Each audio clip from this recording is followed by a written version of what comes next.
Welcome back to Just Between Us by the Chocolate Drops. Today we're doing a little something different. Sometimes this topic can make people a little uncomfortable, and it's therapy.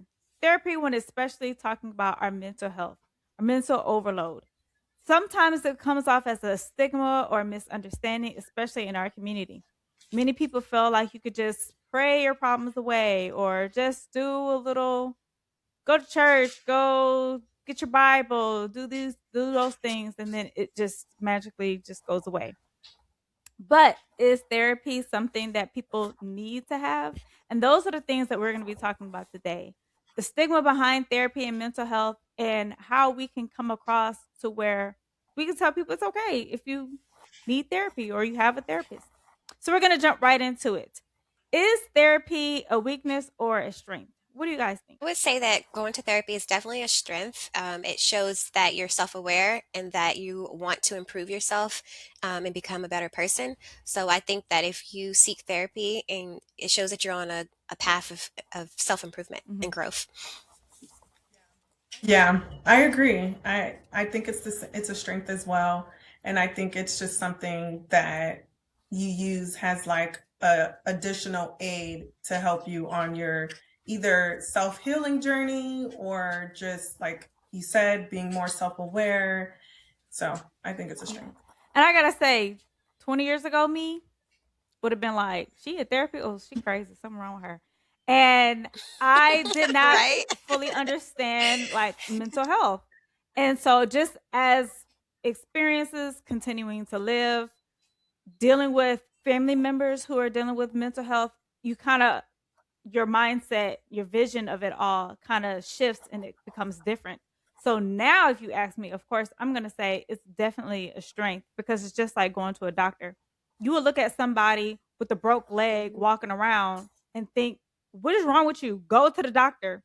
They wouldn't say, oh, no, no, no. I'm just going to pray about it. Exactly. I'm just gonna get my Bible and in my hip, my foot is just gonna heal. No, so when our Heal right. itself. So if our minds are unhealthy because of just life experiences and things that we've been through, that's what the therapist is for. It's a doctor. So now looking at them, we wouldn't say, why is she going to the doctor because her leg broke? No, if they're going to the doctor because they need to fix their mental, absolutely a strength. And I love that analogy that you just gave, because with mental, you can't Mm-hmm. see it. And sometimes when people can't see something like as they do a physical Right. illness, they don't take it as seriously. They're not as empathetic and sympathetic to what you're going through because it's invisible. It's going on Mm-hmm. in your Mm-hmm. head. And so, but it's just as serious, and it's just as, like you said, something that you need to get help and treatment for as if you had a physical Yep. element. So, great analogy. I think I like that. Thanks. Yeah. So, can prayer and therapy coexist, or do you feel like people feel like you need to choose one?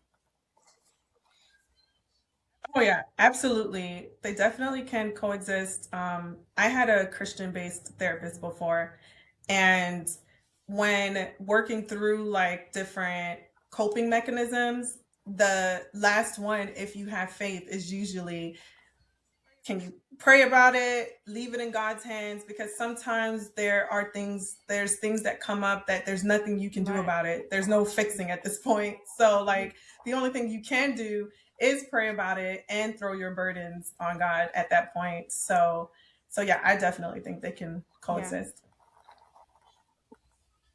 I agree. Yeah, I agree as well because I feel like um the more help the better. So just because we do have a relationship with God and we do take our matters to him in prayer, it doesn't mean that we can't also choose therapy because if back to my analogy, if I'm going to a physical doctor too about my physical health, I'm definitely still gonna be praying about that and still going to the doctor, taking Hmm. whatever medication that I need, and relying on the healthcare Mhm. professionals. But I'm still also relying on my relationship with God and continuing to pray about the matter with Him. So yeah, absolutely. Exactly. So now, do you feel like the older generation may view mental health differently than we do now?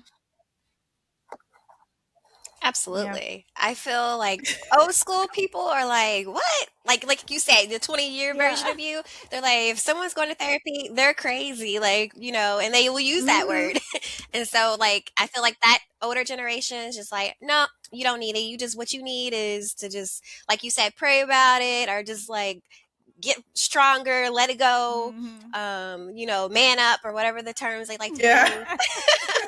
And keep it moving, Yeah. like like you need to man up.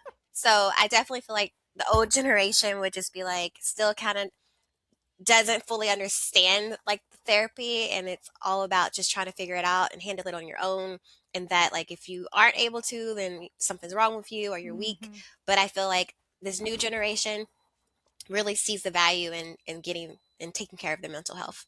So I think there's definitely a big divide. Yeah. Yeah, definitely. Not only that, but like cultural. Like, Hmm. Mhm. I definitely feel like Caribbean people do not think like they just think that anything that has to do with like mental health or you seeking help for your mental health or anything else or like medication, things like that for that is like absolutely the worst thing you can do. Because like I have some family members that were suffering from like depression, like major manic bipolar, Mhm. and they just thought the best thing to do was to just coddle them, keep them at home, like lock them up in the room and like, protect them from the world, Mhm. protect the world from them. And instead of having them see a doctor about it and actually taking medication and things like that. And I think that we see that so many of the older generation too, like all of us, I think most of us had some type of trauma in our life, right? And I think with that trauma, they have learned to just live in that trauma, exist in it, and Mhm. not really like heal from it, and not really realizing that there are actually coping strategies for healing from trauma. And so they just figured it out with like I would say the Caribbean culture, like just feeding, eating, like loving each other as much as you can and just doing other things, which is still like a good coping mechanism. Right. But there are other coping mechanisms that really helps you to like process that trauma and process those emotions and things like that. So yeah. Yeah, I think that's the same thing, just black people in general, as a whole, not just as individuals, because I know Hmm. that there are black people that go to therapy, but as a whole, I think our community sees it as, girl, just pray about it, or, like, as in, like, therapy is a sign of weakness. But I think nowadays, they are, especially in our generation, they are coming out to speak more on therapy. But definitely that older generation, like my husband, he might be a little like, we don't need no, we don't need no therapy. What they gonna do? You know what I'm saying? I don't need to tell nobody my business.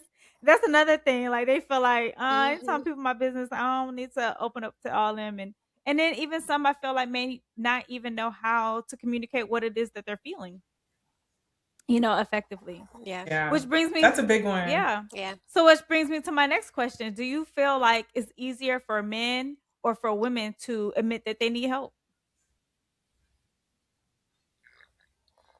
I would say that it's easier for women to admit that they need help versus men, Mm. just because I feel like women are more emotional. We're more in tune with our emotions and our feelings, and we enjoy, for the most part, talking about how we feel.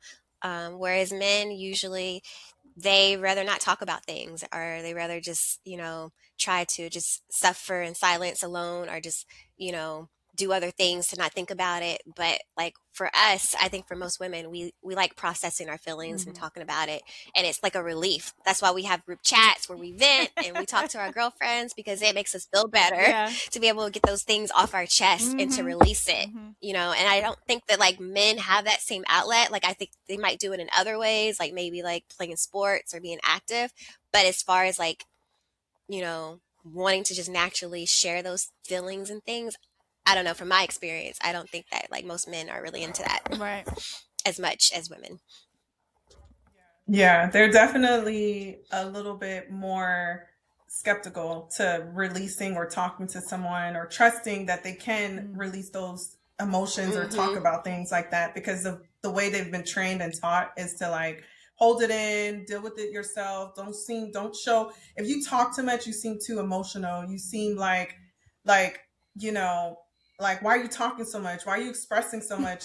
You're a man. Be a man. Be a man Mhm. about it. So that makes them even more so feel like it's hard for them to like express themselves. And therapy again too, they feel like that information can go somewhere, but technically, I mean, not even technically, with therapy, like by law, that information is between you and your therapist, and that's it, Right? It's confidential. unless Mhm. you're a danger to yourself. I think it may seem like a weakness, and that's because that's the way they, like you Mhm. said, they've been Mhm. kind of may have been raised or trained, and that's kind of like that stigma that society has put on men is that like if you need therapy, if you talk about your feelings, you're weak, you're not what quote unquote being manly, and so I think Yeah. people have that kind of grow up with that mindset, and so it discourages them from wanting to open up about their feelings. Yes, thank you. That's what I was Yeah. thinking. And it Gotcha, reminds girl. me of um yeah, it reminds me of something that we just recently heard at the Kingdom Hall when they were saying how the world puts the stigma on men like, oh, real men don't cry. But it's like, so are men not human? Hmm. Like, they're human too. They have emotions too. They live in the same crazy world as we live as well. So sometimes you might need to cry, Hmm. get those emotions out. Because if they don't come out in tears, they come out in other ways that could be detrimental to your Hmm. relationship, to the people around you, or even to yourself. And so understanding those emotions or even releasing those emotions can be definitely helpful. So, but as far as the question goes, I'm not sure if I feel like men or women could be easier. I think it depends on the person. I think sometimes as women, we hold on to a lot and we are stronger in a lot of ways because we just continue to deal and handle and care for so many people, care for our husbands, for our kids, for our businesses and things, and we're just handling, we're juggling, and sometimes we don't really take the time t- to understand, am I okay? We just keep moving and we just keep Hmm. working and we just keep handling all these different avenues of life. So sometimes recently for me, I know that I'm like, I want to try therapy, which I've never tried before, but I really want to try therapy because I feel like I need it. Feel like I need it. Yeah, my personal experience with therapy. Hmm. Oh, sorry. Go There's ahead. My personal experience with therapy has been very positive as well. Like after my divorce, I was a hot mess. I didn't know like how to feel, what to think, what to do. Like it was just like I felt like no matter how many Bible verses, no matter what I did, I just felt like this weight that I just was like, I don't know, I just need to talk to someone and just Hmm. release.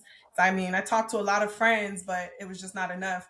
And then when I started therapy, I found out that like there's a way to learn how to like process your emotions and release Hmm. them.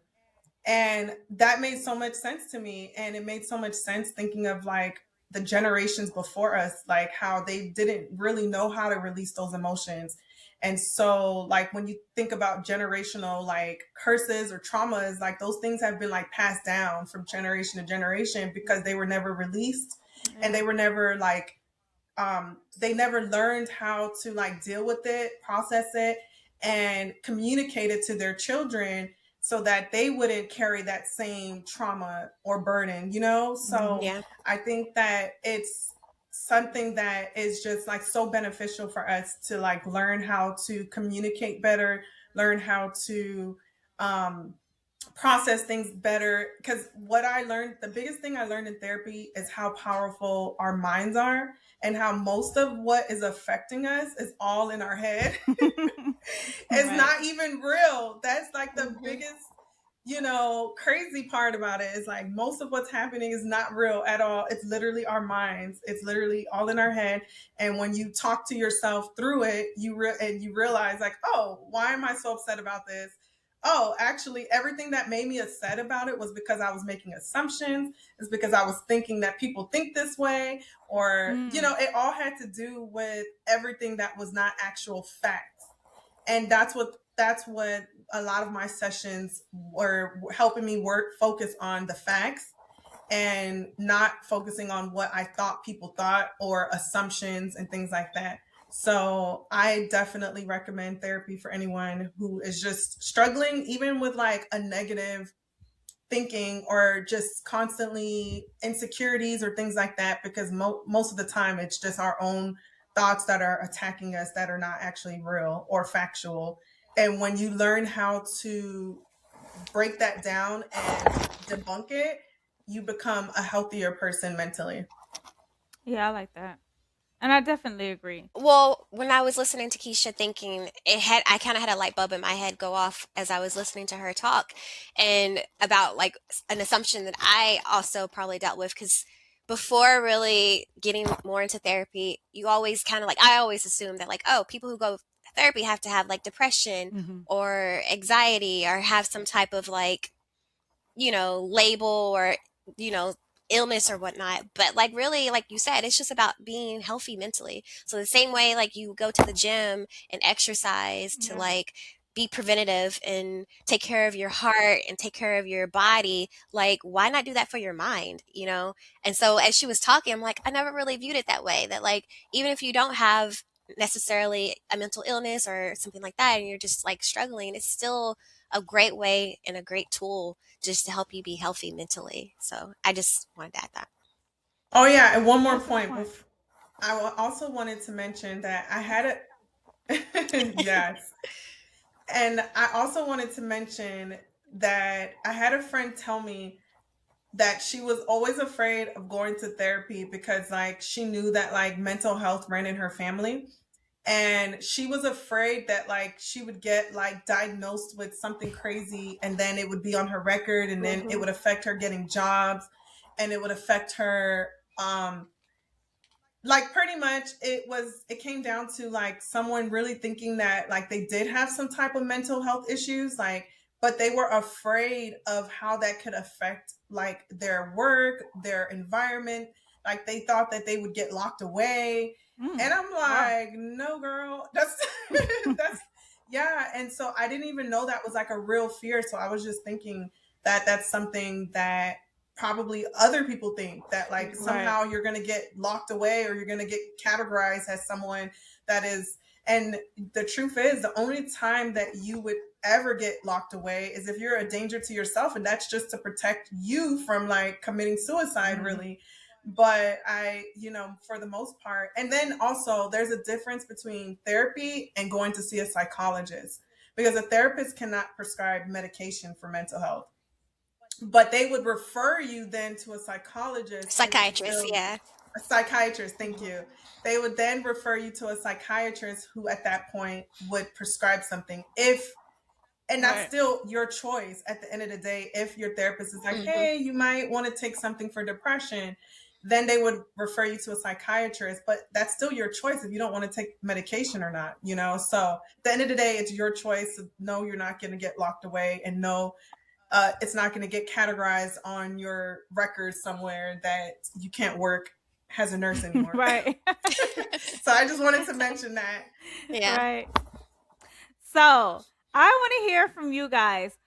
Are you in therapy? Has therapy been something positive in your life? And shout your therapist out. And if there's therapists out there watching, let us know your link so that we can book an appointment and other people know that you're out there too. So, until next time, Right? we are the Chocolate Drops. Mhm. And this is just between us. Bye. Bye. Bye.